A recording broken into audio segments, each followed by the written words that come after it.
பாலபாஸ்கரன் கொடுக்கும் சிலுவையின் செய்தியை கேட்டுக்கொண்டிருக்கும் சகோதர சகோதரிகளையும் நண்பர்களையும் இச்செய்தி மூலமாக சந்திப்பதில் பெரும் மகிழ்ச்சி அடைகிறோம்.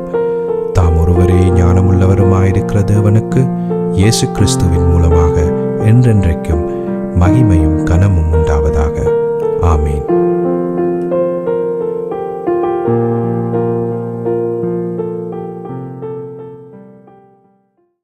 நான் போல் பாலபாஸ்கரன்.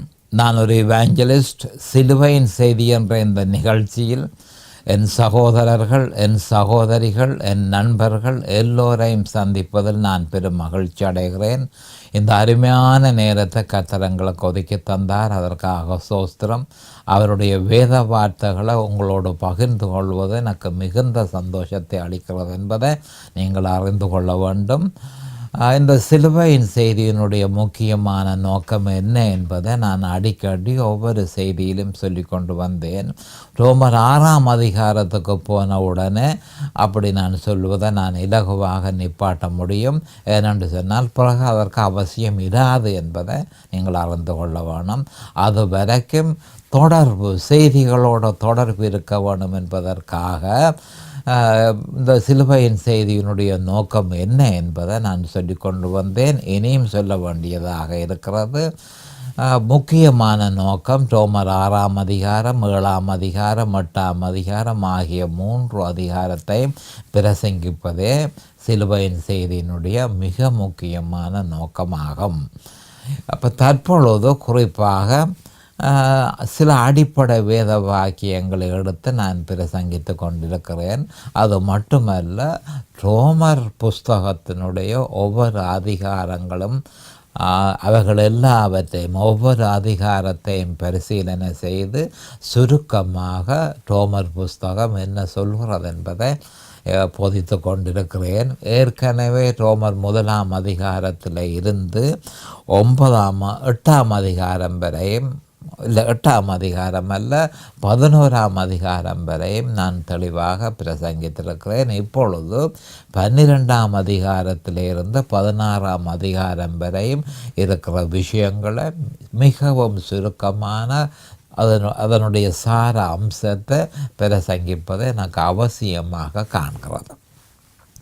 இப்பொழுது நான் தெரிந்து கொண்ட அடிப்படை வேத வாக்கியத்துக்கு போவோம். ஏனென்று சொன்னால் இந்த அடிப்படை வேத வாக்கியங்கள் சிலுவையை பற்றி, இயேசு கிறிஸ்துவை பற்றி பிரகடனப்படுத்துகிறபடியினால் இதனை கேட்டுக்கொண்டிருக்கும் என் சகோதர சகோதரிகள் ஒரு அளவு சிலுவையை பற்றிய அறிவை பெற்றுக்கொள்ள வேண்டும் என்பதற்காக இந்த அடிப்படை வேத வார்த்தைகளை எடுத்து நான் பிரசங்கித்து கொண்டிருக்கிறேன்.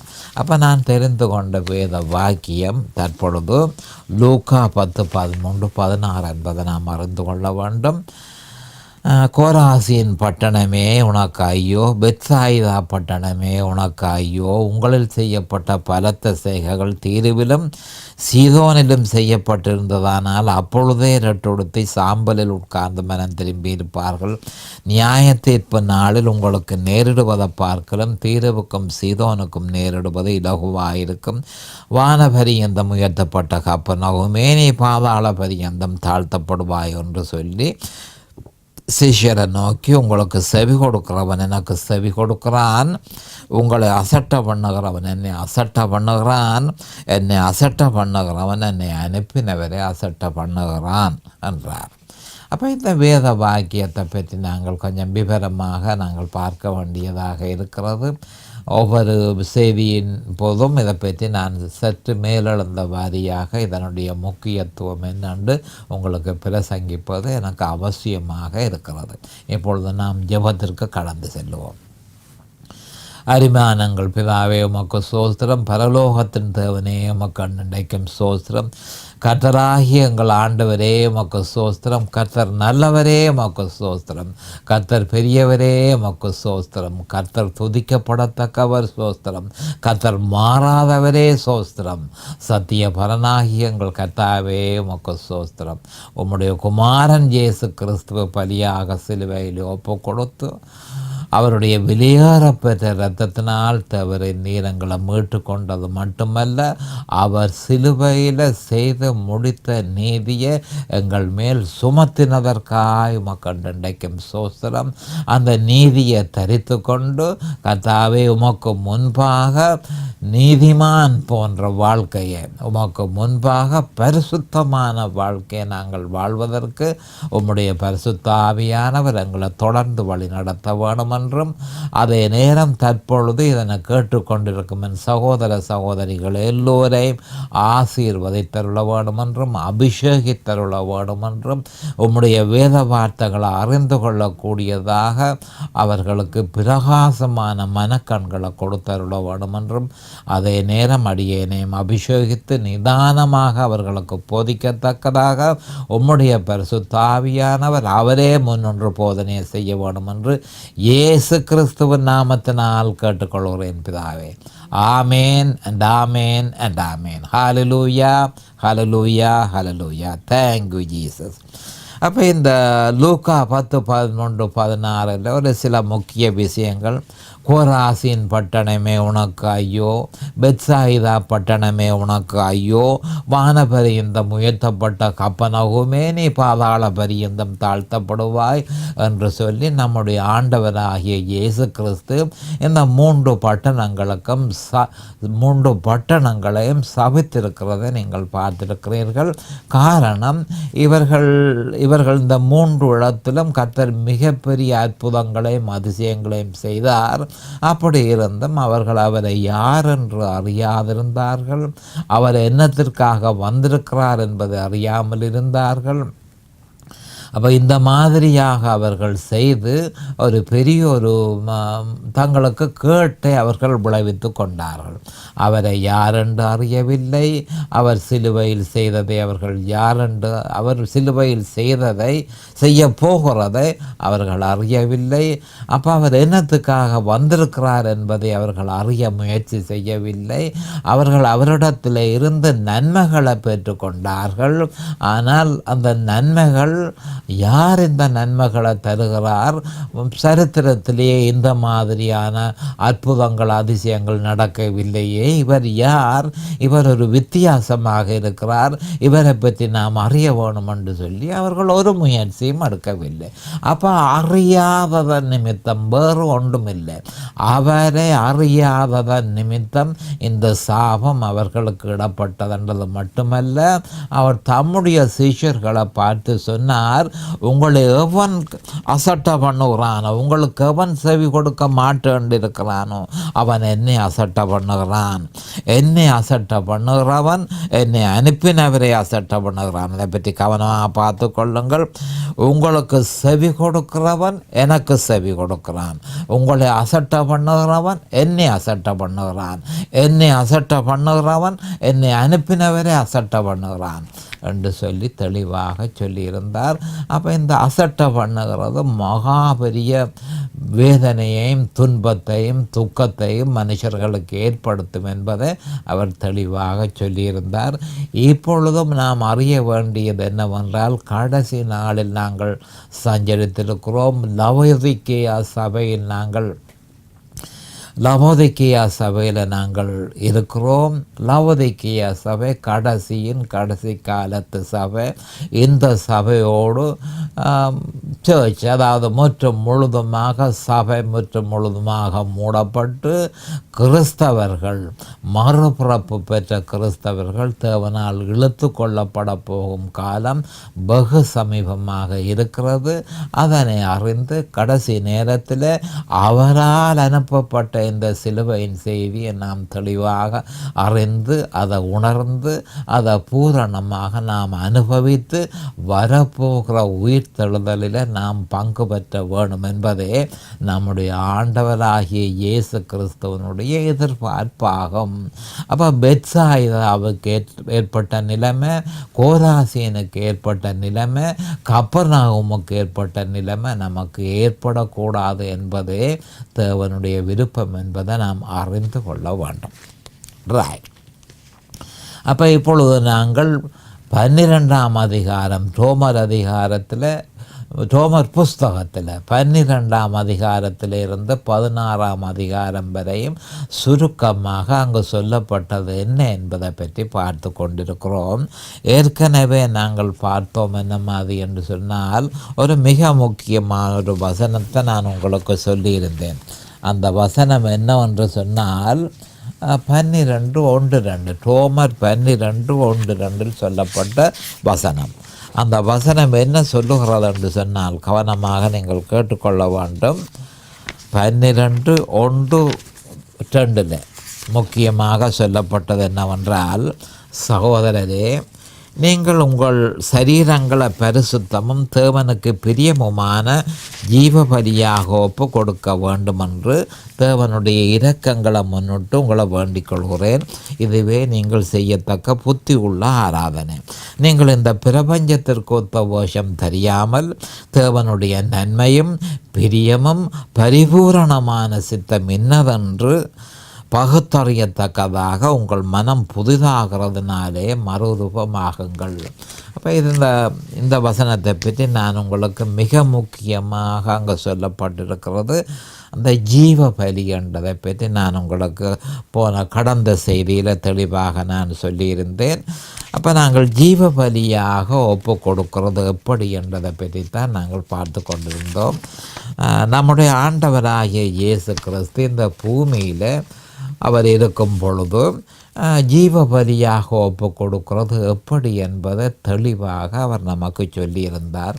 அப்போ ஜீவ பலியாக நாம் நம்மை ஒப்பு கொடுக்காவிட்டால் நம்மிடத்தில் பரிசுத்த ஆவியானவர் வல்லமையாக செயல்பட போவதில்லை.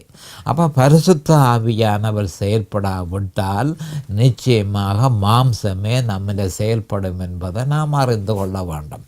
மறுபடியும் சொல்கிறேன், பரிசுத்த ஆவியானவர் நம்மில் செயல்படாவிட்டால் மாம்சமே நம்மில் செயல்படும். மாம்சத்தை தேவன் ஒரு பொழுதும் அனுமதிக்க போகிறதில்லை என்பதை நாம் தெளிவாக அறிந்து கொள்ள வேண்டும். மாம்சத்தை அவர் ஒரு பொழுதும் ஏற்றுக்கொள்ள மாட்டார். அது அவருக்கு பிரியமில்லாத ஒரு விஷயம் என்று சொல்லி ரோமர் 8:8 சொல்லப்பட்டிருக்கிறது. மாம்சத்துக்குட்பட்டவர்கள் தேவனுக்கு பிரியமாய் இருக்க மாட்டார்கள் என்று சொல்லப்பட்டு கிடக்கு. ஒன்றில் பரிசுத்த ஆவி செயல்பட வேணும். அப்படி பரிசுத்த ஆவி கிறிஸ்தவனில் செயல்படாவிட்டால் அவனுடைய மாம்சம் அவனில் செயல்படும். மாம்சம் செயல்பட தொடங்கினோடனே தோல்வியை அவன் நிச்சயமாக சந்திக்க வேண்டி வரும் என்பதை ஒவ்வொரு கிறிஸ்தவர்களும் அறிந்து கொள்ள வேண்டும். அப்போ சிலுவைக்கு அப்பால் நாம் போகும் பொழுது, சிலுவையில் நாம் சஞ்சரித்திருக்கும் பொழுது பரிசுத்த ஆவியானவர் நம்மில் செயல்படுவார். சிலுவைக்கு அப்பால் நாம் செல்லும் பொழுது மாம்சம் செயல்பட தொடங்கும். அது மட்டுமல்ல, தோல்விக்கு மேல் தோல்வியை நாம் நிச்சயமாக சந்திக்க வேண்டி வரும். செயற்படாமல் இருந்த பாவ சுபாவம் மறுபடியும் செயல்பட்டு வல்லமையாக நம்மில் ஆளுகை செய்ய தொடங்கும் என்பதை நாம் தெளிவாக அறிந்திருக்க வேண்டும். அப்போ இதிலிருந்து தப்பி நாம் விலகுவதற்கு என்ன செய்ய வேண்டும் என்பதை நம்முடைய ஆண்டவராகிய இயேசு கிறிஸ்து தெளிவாக, அப்பொழுது இஸ்ரவேலியர்கள் இந்த விதமான செய்கையில் ஈடுபட்டிருந்தார்கள். ஆனபடியால் அவர்களை பார்த்து ஆண்டவர் சொன்னது என்னவென்றால், மத்தேயு 11:28-30 வருத்தப்பட்டு பாரம் சுமக்கிறவர்களே, நீங்கள் எல்லாரும் என்னிடத்தில் வாருங்கள், நான் உங்களுக்கு இளைப்பாறுதல் தருவேன். நான் சாந்தமும் மனத்தாழ்மையுமாயிருக்கிறேன். என் நுகத்தை உங்கள் மேலே ஏற்றுக்கொண்டு என்னிடத்தில் கற்றுக்கொள்ளுங்கள். அப்பொழுது உங்கள் ஆத்துமாக்களுக்கு இளைப்பாறுதல் கிடைக்கும். என் நுகம் மெதுவாயும் என் சுமை இலகுவாயும் இருக்கிறது என்றார். அப்போ இதில் பார்த்து கொள்ள வேண்டிய ஒரு விஷயம், வருத்தப்பட்டு பாரம் சுமக்கிறதற்கு காரணம் மனுஷன் சிலுவைக்கு அப்பால் போக முயற்சி செய்யும் பொழுதே அவன் வருத்தப்பட்டு பாரம் சுமக்க வேண்டியதாக இருக்கிறது. ஏனென்று சொன்னால், தன்னுடைய சுயபலத்தினால தன்னை பாதுகாக்க முடியும் என்று அவன் சிந்தித்தபடியினாலேயே அவன் சிலுவைக்கு அப்பால் போகிறான். சிலுவைக்கு அப்பால் போன உடனே வருத்தப்பட்டு பாரம் சுமக்க வேண்டியது தவிர்க்க முடியாததாக இருக்கிறது. அப்போ இஸ்ரவேலியர்கள் எல்லாரும் அநேகமாக எல்லாரும் இந்த இக்கட்டான நிலைமையில் இருந்தபடியால் நம்முடைய ஆண்டவர் ஒரு அழைப்பை அவர்களுக்கு விடுவித்தார்.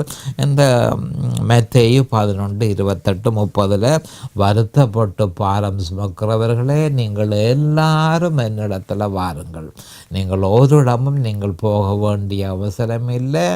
அதாவது மனுஷகுலத்தினுடைய பிரச்சனை பாவம், அதற்கு தீர்வு சிலுவையில் அறையப்பட்ட இயேசு கிறிஸ்து என்றதையே நம்முடைய ஆண்டவர் வலியுறுத்துகிறார். அப்போ அவர் என்ன சொல்கிறார் என்று சொல்லும் பொழுது, நான் சாந்தமும் மனத்தாழ்மையுமாய் இருக்கிறேன், ஆனபடியால் நீங்கள் பயப்படாமல் நீங்கள் என்னிடத்தில் வர முடியும்.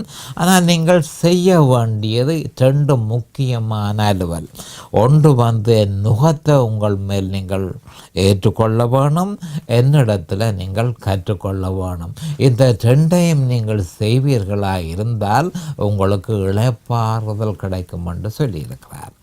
அப்போ இதைத்தான் கிறிஸ்தவர்கள் அதாவது ரோமர் 6ஆம் அதிகாரத்தை அறிந்து அதன்படி அவர்கள் நடக்க வழிக்கிட முன்பு அவர்கள் செய்ய வேண்டியது என்ன என்பதை ஏற்கனவே நான் உங்களுக்கு சொல்லியிருக்கிறேன். அவர்கள் தங்களை ஜீவ பலியாக ஒப்பு கொடுக்க வேண்டும் என்று சொல்லி ஆண்டவர் பரிசுத்த ஆவியானவர் பவுல் அப்போஸ்தலர் மூலம் கேட்டிருந்தார். அப்போ ஜீவ பலியாக ஒப்பு கொடுக்கிறது எப்படி என்பதையும், அப்படி ஒப்பு கொடுத்து நிம்மதியை இழப்பாறுதலை எப்படி பெற்றுக்கொள்வது என்பதை நம்முடைய ஆண்டவராகிய இயேசு கிறிஸ்து மத்தேயு 11:28-30 சொல்லியிருக்கிறார். அப்போ 11:28-30 2 மிக முக்கியமான விஷயங்களை கவனிக்க வேணும் என்று சொல்லியிருக்கிறார். அந்த 2 முக்கியமான விஷயம், என் நுகத்தை உங்கள் மேல் ஏற்றுக்கொள்ள வேணும், என்னிடத்தில் நீங்கள் கற்றுக்கொள்ள வேணும். அப்போ நான் என் நுகத்தை உங்கள் மேல் ஏற்றுக்கொண்டு சொல்லும் பொழுது அவர் ஒரு வேத வாக்கியத்தை நமக்கு அருளியிருந்தார். என் நுகத்தை நீங்கள் எப்படி ஏற்றுக்கொள்ள வேண்டும் என்பதை ஒரு வேத வாக்கியத்தின் மூலம் நமக்கு தெளிவாக சொல்லியிருந்தார். அந்த வேத வாக்கியம்தான் லூக்கா 9:23. அப்போ லூக்கா 9:23 சொல்லப்பட்டதை நாம் கொஞ்சம் விவரமாக அறிய வேண்டியதாக இருக்கிறது. மனுஷகுலத்தின் பிரச்சனைக்கு தீர்வு லூக்கா 9:23 சொல்லப்பட்டிருக்கிறது. பின்பு அவர் எல்லாரையும் நோக்கி, ஒருவனை பின்னே வர விரும்பினால் அவன் தன்னைத்தான் வெறுத்து தன் சிலுவையை அனுதினமும் எடுத்துக்கொண்டு என்னை பின்பற்ற கடவன் என்றார். அப்போ நான் என்ன சொல்கிறேன் என்று சொன்னால், இளைப்பாறுதலை பெறுகிறதுக்கு தேவனால சொல்லப்பட்ட மிக முக்கியமான விஷயம் 2 விஷயம். நீங்கள் இந்த 2ஐயும் தவறாமல் செய்ய வேணும். என்னுடைய நுகத்தை உங்கள் மேல் ஏற்றுக்கொள்ள வேணும், என்னிடத்தில் கற்றுக்கொள்ள வேணும். அப்போ நான் இப்போ முதலாவதை பார்க்கிறேன். முதலாவதை பற்றி விவரமாக பார்ப்போம். என் நுகத்தை உங்கள் மேல் ஏற்றுக்கொண்டு, அது எப்படி என்னுடைய நுகத்தை உங்கள் மேல் ஏற்றுக்கொண்டு சொன்னால், அதற்கு அவர் நுகம் சிலுவை. அவர் என்ன சொல்கிறார் என்று சொன்னால், சிலுவையை நீங்கள் உங்கள் மேல் ஏற்றுக்கொள்ள வேணும், என்னுடைய சிலுவையை நீங்கள் உங்கள் மேல் ஏற்றுக்கொள்ள வேணும் என்றதை ஒரு வேத வாக்கியத்தின் மூலம் நமக்கு தெளிவாக தந்திருக்கிறார். அப்போ எப்படி என் நுகத்தை உங்கள் மேல் ஏற்றுக்கொண்டு அதை எப்படி நடைமுறைப்படுத்துகிறது என்று சொன்னால், அதை ஒரு வேத வாக்கியத்தில் சொல்லியிருக்கிறத நாங்கள் பார்த்தோம். லூக்கா 9:23 சொல்லப்பட்டு கிடக்கு. அப்போ அந்த லூக்கா 9:23 சொன்னதை பற்றி நாம் சற்று விவரமாக பார்ப்போம். பின்பு அவர் எல்லாரையும் நோக்கி, அப்போ என்ன சொல்கிறார் என்று சொன்னால், அதாவது சிஷ்யர்களாக, என்னுடைய சிஷ்யர்களாக நீங்கள் இருக்க வேணுமென்றால் எல்லாரையும் நோக்கி அவர் என்ன சொல்கிறார் என்று சொன்னால், நான் உங்களுக்கு ஒரு வழியை சொல்லுகிறேன். என்னுடைய சிஷ்யர்களாக நீங்கள் இருக்க வேண்டுமானால் நீங்கள் என்ன செய்ய வேணும் என்று சொல்லி நம்முடைய ஆண்டவர் தெளிவாக இங்கு சொல்லியிருக்கிறார். அப்போ முதலாவதாக அவன் தன்னைத்தான் வெறுத்து என்று சொல்லப்பட்டு கிடக்கு. பாருங்க, பின்பு அவர் எல்லாரையும் நோக்கி, ஒருவன் என் பின்னே வர விரும்பினால் என்னுடைய சிஷ்யனாக அவன் தொடர்ந்து இருக்க விரும்பினால் அவன் செய்ய வேண்டிய வேலை என்ன? முதலாவது, அவன் தன்னைத்தான் வெறுத்து என்று சொல்லப்பட்டு கிடக்கு. அப்போ என்ன சொல்லப்பட்டிருக்கிறது? இங்கு துறவரத்தை பற்றி சொல்லவில்லை. ஒரு துறவியாக நாம் வர வேண்டும் என்று சொல்லி ஆண்டவர் எதிர்பார்க்கவில்லை. அதற்கு பதிலாக நாம் விசுவாசிக்க வேண்டிய ஒரு உண்மை இருக்கிறது. அந்த உண்மை என்ன என்று சொன்னால், என்னுடைய சுயபலத்தினால தேவனுக்கு ஏற்ற முறையில் வாழ முடியாது, என்னுடைய சுய விருப்பத்தினால தேவனுக்கு ஏற்ற முறையில் வாழ முடியாது, என்னுடைய கெட்டித்தனத்தினால தேவனுக்கு ஏற்ற முறையினால் வாழ முடியாது, என்னிடத்தில் இருக்கிற எதனாலும் தேவனுக்கு ஏற்ற முறையில் என்னால் வாழ முடியாது என்பதை நான் அறிந்திருக்கிறேன் ஆண்டவரே என்று சொல்லி கிறிஸ்தவன் விசுவாசிக்க வேண்டியவனாக இருக்கிறான்.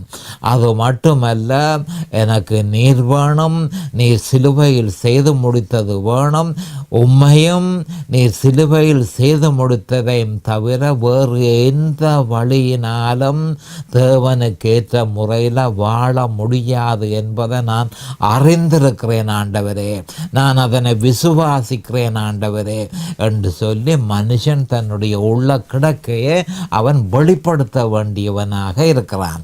அவன் விசுவாசிக்க வேண்டியவனாக இருக்கிறான். உள்ளத்தில் இருக்கிறத அவன் வெளிப்படையாக தேவனுக்கு தெரிவிக்க வேண்டியதாக இருக்கிறது. அதனை விசுவாசிக்க வேண்டும்.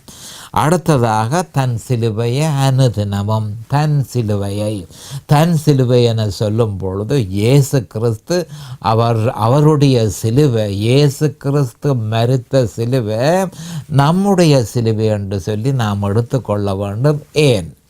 அவர் சிலுவையிலே அறையப்பட்ட பொழுது நானும் அவரோடு அந்த சிலுவையிலே அறையப்பட்டு மரித்தேன்.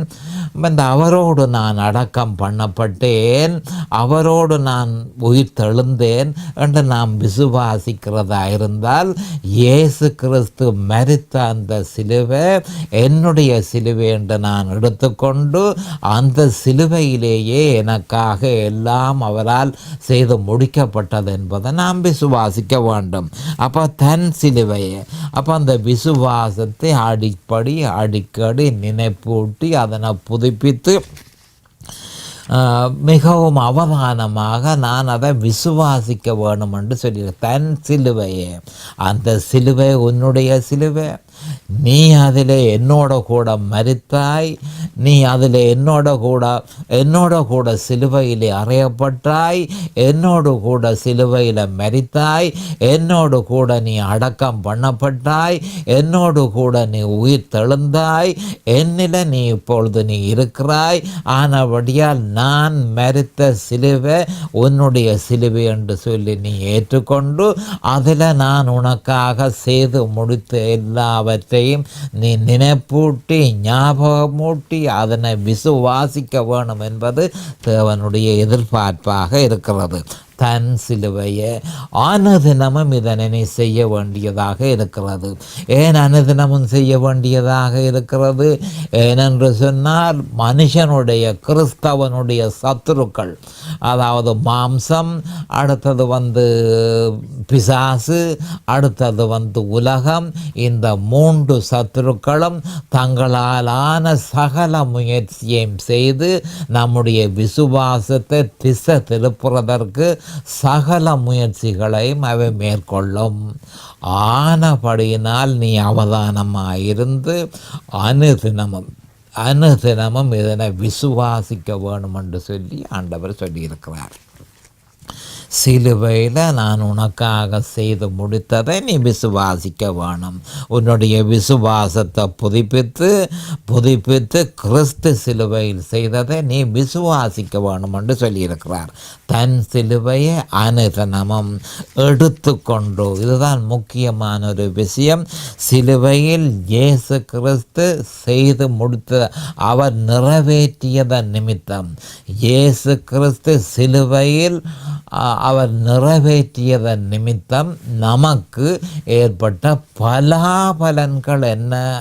அந்த பலாபலன்கள் ஒவ்வொன்றாக நீ விசுவாசித்து அதை நீ முற்று முழுதுமாக உன்னுடையதாக நீ கிளைம் பண்ணி அதனுடைய நன்மையை நீ அனுபவிக்க வேணுமென்றதும் அதனுடைய நன்மையை நீ அனுபவிக்கும் பொழுது பரிபூரணத்தை நீ பெறுவாய் என்பதையும் அதற்காகவே நான் வந்தேன் என்று சொல்லியும் அவர் ஏற்கனவே யோவான் 10:10 சொல்லியிருக்கிறார்.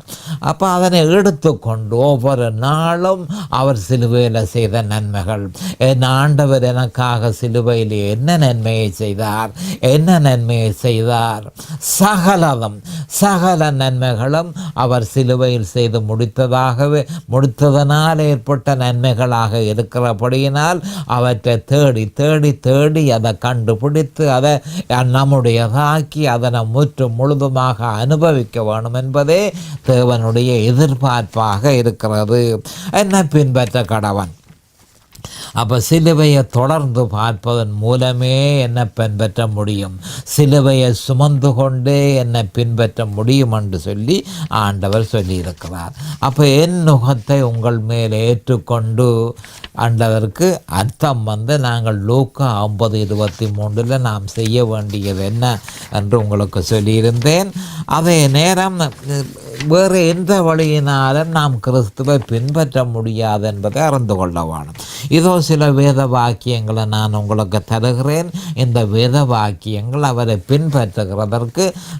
பின்பற்றுகிறது எப்படி என்று சொல்லி விவரமாக சொல்லுகிறது. ரோமர் 6:3-5, ரோமர் 6:11, ரோமர் 6:14, ரோமர் 8:1-2, 1 கொரிந்தியர் 1:17-18, 1 கொரிந்தியர் 1 கொரிந்தியர் 1:21, 1 கொரிந்தியர் 1:23, 1 கொரிந்தியர் 2:2, கலாத்தியர் 6:14, எபேசியர் 2:13-18, கொலோசியர் 2:14-15. இந்த வேத வாக்கியங்களை நீங்கள் பரிசீலனை செய்வீர்களாயில் கிறிஸ்து சிலுவையில் என்ன நமக்கு செய்து முடித்தார் என்ற விவரம் இங்கு தரப்பட்டிருக்கிறது. அப்போ அவரை பின்பற்றுகிறதற்கு இந்த வேத வாக்கியங்கள் நிச்சயமாக உங்களுக்கு உதவும் என்று நான் நம்புகிறேன், நான் விசுவாசிக்கிறேன். அடுத்ததாக நாம் பார்க்க வேண்டிய இன்னொரு விஷயம் நிச்சயமாக உண்டு. அப்போ என் நுகத்தை உங்கள் மேல் ஏற்றுக்கொண்டு என்பது முதலாவது நிபந்தனையாக இருந்தது. மத்தேயு 11:28-30 இளைப்பாறுதல் வருவதற்கு என் நுகத்தை உங்கள் மேல் ஏற்றுக்கொண்டு. அப்போ எப்படி ஏற்றுக்கொள்வதென்ற விவரத்தை நான் லூக்கா 9:23 எடுத்து உங்களுக்கு விளங்கப்படுத்தி இருந்தேன். அடுத்ததாக என்னிடத்தில் கற்றுக்கொள்ள வேணும், என்னிடத்தில் கற்றுக்கொள்ள வேணும் என்று சொல்லப்பட்டு கிடக்கு. அப்போ கற்றுக்கொள்கிறது என்று சொன்னால் அப்போ கற்றுக்கொள்ளும் பொழுதுதான் நுகத்தை ஏற்றுக்கொள்ள வேணும், கற்றுக்கொள்ள வேணும், நுகத்தை ஏற்றுக்கொள்ள வேணும், என்னிடத்தில் கற்றுக்கொள்ள வேணும். அப்பொழுது உங்களுக்கு இளைப்பாறுதல் கிடைக்கும் என்று சொல்லி தெளிவாக சொல்லப்பட்டு கிடக்கு. அப்போ இதை பற்றிய விவரத்தை நாங்கள் ரோமர் 6:3 5 வரையும் தெளிவாக சொல்லப்பட்டிருக்கிறது. இதை நான் சுருக்கமாக உங்களுக்கு சொல்ல வேண்டியதாக இருக்கிறது. அப்போ நாங்கள் முதல்ல நான் அடுத்த செய்தியில் கொஞ்சம் விவரமாக நான் உங்களுக்கு போதிக்கிறேன். அது வரைக்கும் நீங்கள் இதனை தொடர்ச்சியாக மெடிடேட் பண்ணி லூக்கா 9:23 சொன்னதை நீங்கள் தியானித்து இதனுடைய உண்மைகளை பூரணமாக அறிந்து அதுகளை உங்களுடைய ஆவியில் நீங்கள் நிலைநாட்டி அடிக்கடி நினைவு கூர்ந்து அவர் சிலுவையில் எனக்கு செய்தது என்ன நன்மையை செய்தார் என்று சொல்லி அதனை அனுபவிக்க வேணும். நீங்கள் இப்பொழுது நேரம் சமீபமாகிவிட்டது. அடுத்த செய்தியில் நான் உங்களை சந்திக்கும் வரை கர்த்தராகிய இயேசு கிறிஸ்துவின் நாமத்தினால் நான் உங்களை ஆசீர்வதிக்கிறேன். அவருடைய கிருபையும் அவருடைய இரக்கமும் உங்களுக்கு தாராளமாக கிடைப்பதாக இயேசுவின் நாமத்தில் பரிசுத்த பிதாவே. ஆமேன் and ஆமேன் and ஆமேன். இந்த சிலுவையின் செய்தியை கேட்பவர்கள் அதன் ஆவிக்குரிய பலனை பூரணமாக அடைய வேண்டும் என்பதே நம்முடைய பிரார்த்தனையாகும். தொலைபேசி மூலம் தொடர்பு கொள்ள விரும்புவோர் 647-465-1224 மூலமும் இமெயில் மூலம் தொடர்பு கொள்ள விரும்புவோர் paulbalabhaskaran@gmail.com மூலமும்